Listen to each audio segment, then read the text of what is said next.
টেলিভিশনও লিখতে পারতাম, ঠিক আছে। টেলিভিশনের বাংলা মানে টেলিভিশন হচ্ছে টিভি, ঠিক আছে। আমি সংক্ষেপে টিভি লিখেছি, আমি টিভি দেখছি, আমি টিভি দেখছি। দেখো এটাতে একবার পরিষ্কার বোঝা যাচ্ছে আমাদের ভার্বটা লাস্টে আছে দেখছি, অর্থাৎ এটা কোন টেন্সে আছে? Present continuous tense. খাচ্ছি, থাকছি, চলছি এই ধরনের যদি থাকে ছি যুক্ত, ঠিক আছে, করছে, মারামারি করছে এই ধরনের যদি থাকে তাহলে বুঝবে সেটা present continuous tense.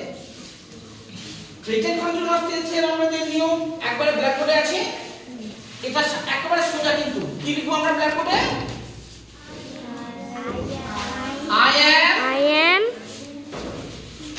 I am watching। দেখছি কি হবে? watching। I am watching। তারপরে কি পড়ে আছে? অবজেক্ট পড়ে আছে। অবজেক্টটা কি? TV. I am watching TV. এবার দেখো আমি তোমাদেরকে এর আগে তো কিছুক্ষণ আগে তোমাদেরকে বোঝালাম। এবার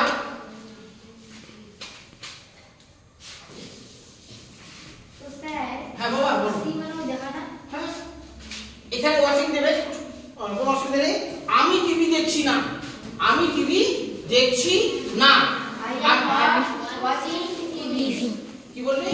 I am not watching TV. আমি বলেছিলাম নাবাচক থাকলে প্রেজেন্ট কন্টিনিউয়াস টেন্সে যদি নাবাচক থাকে তখন আমরা বি ভার্বের পরে নট বসিয়ে দিই। বি ভার্বের পরে আমরা নট বসিয়ে দিই। I am not watching। হাতে লেখা বুঝতে কি অসুবিধা হচ্ছে? TV. I am not watching TV। আমি টিভি দেখছি না। যদি নাবাচক থাকে প্রেজেন্ট কন্টিনিউয়াস টেন্সে তখন আমরা কি করি? বি ভার্বের পরে নট যুক্ত করে দিই। বি ভার্বের পরে আমরা নট যুক্ত করে দিই। এই রাকেশ,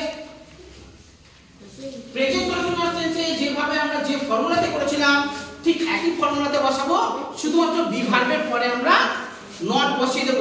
নাবাচকের ক্ষেত্রে প্রেজেন্ট কন্টিনিউয়াস টেন্সে যদি নাবাচক থাকে আমরা বি ভার্বের পরে নট যোগ করে দেব, তাহলে কিন্তু নাবাচক হয়ে যাবে। I am not watching TV। আমি টিভি দেখছি না। এবার দেখো এই নটটা না মানে হচ্ছে তো। এবার দেখো এখানে একটু কিছু কেরামতি করে দিচ্ছি। এখানে আমি কি টিভি দেখছি, ঠিক আছে। আমি কি টিভি দেখছি? Am I watching TV? আমি এর আগে কিন্তু বুঝিয়েছিলাম যদি প্রশ্নবোধক চিহ্ন থাকে, যদি প্রেজেন্ট কন্টিনিউয়াস টেন্সে যদি প্রশ্নবোধক চিহ্ন থাকে তখন আমরা কি করি? বি ভার্বকে আগে বসিয়ে দিই। বি ভার্বটাকে আমরা আগে নিয়ে চলে আসবো। আমাদের বি ভার্ব কোনটা? Am। বি ভার্ব হচ্ছে আমাদের Am। এই আমটাকে আমরা সাবজেক্টের আগে বসাবো। আমটাকে কি করব আমরা? সাবজেক্টের আগে। তুমি বলবে আমি টিভি দেখছি, এর মধ্যে হ্যাঁ আমি টিভি দেখছি এর মধ্যে সাবজেক্ট কোনটা? বলো। ভয় পাওয়ার কোনো কিছু ভুল হোক তাহলে শিখবে। বলো বলো বলো। না না সোহানা পারবে, হাবিবা পারবে, তুমি বলো বলো বলো বলো। আমি টিভি দেখছি, আর এখানে সাবজেক্ট কোনটা বলো? মেরে মাথা ফাটা দিবে। বলো বলো বলো বলো। ভুল হোক না, কোনো অসুবিধা নেই তো। বলো ঠিক বলছিস, বেরোচ্ছে, ঠিক বলবে। বল বলো বলো। হ্যাঁ আইটা হচ্ছে আমাদের সাবজেক্ট। আমি ইংরেজি হচ্ছে আই। এবার প্রশ্নবোধক চিহ্ন বলছি আমরা। প্রশ্নবোধক চিহ্নের ক্ষেত্রে আমরা কি করব? বি ভার্ব যেটা বসিয়েছি সাধারণভাবে বি ভার্বটাকে আমরা সাবজেক্টের আগে বসাবো, তাহলে হয়ে যাবে আমাদের প্রশ্নবোধক চিহ্ন। বোঝা গেল? বি ভার্বটাকে আমরা আগে বসাবো। am I, এটা হচ্ছে সাবজেক্ট, এটা হচ্ছে বি ভার্ব।